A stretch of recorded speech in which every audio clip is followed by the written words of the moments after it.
Gospel Rock. You drive to the end of Chester Road, you park your car, there's a gate. There's a trail that sort of makes its way in the woods. So as you move along this trail, you're actually climbing very subtly up to the ridgetop. And basically the land kind of peels away behind you and you just get this huge panorama. The Strait.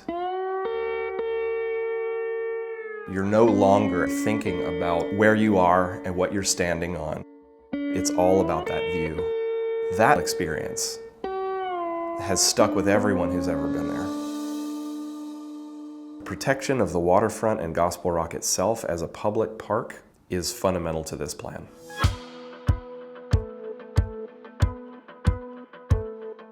When we started the conversation with conservation at the core of this plan, Mr. G, who's president of Green Lane Homes, was always open to a people-first design approach where doing less can actually create more value. Taking that conversation to the organizations that had dedicated themselves to saving this place, whether it was the Sunshine Coast Community Association or Friends of Gospel Rock, that's where we started. There were identified some very significant environmental features on site. The big bedrock outcrop that is Gospel Rock, the dryland ecosystem. Another one for us that was non-negotiable. And then finally, moving back up to that experience at Cross Rock and those views, what we started to explore was, what if we pulled all the development back so that the experience of walking there is that you leave that development behind?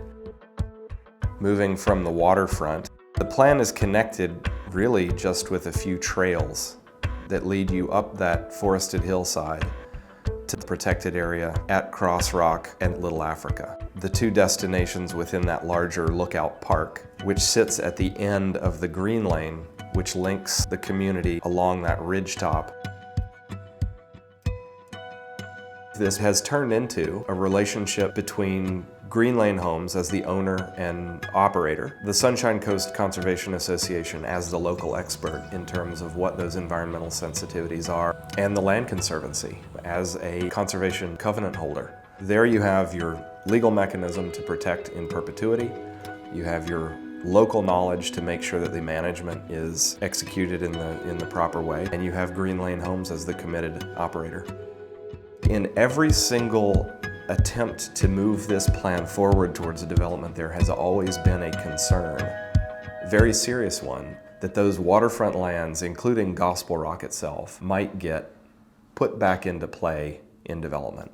There are a lot of moving parts to making sure this works. The good news is that all of those steps are all legally binding as part of the conditions of the rezoning, and we've made sure that that's the case. Doing less can actually create more value.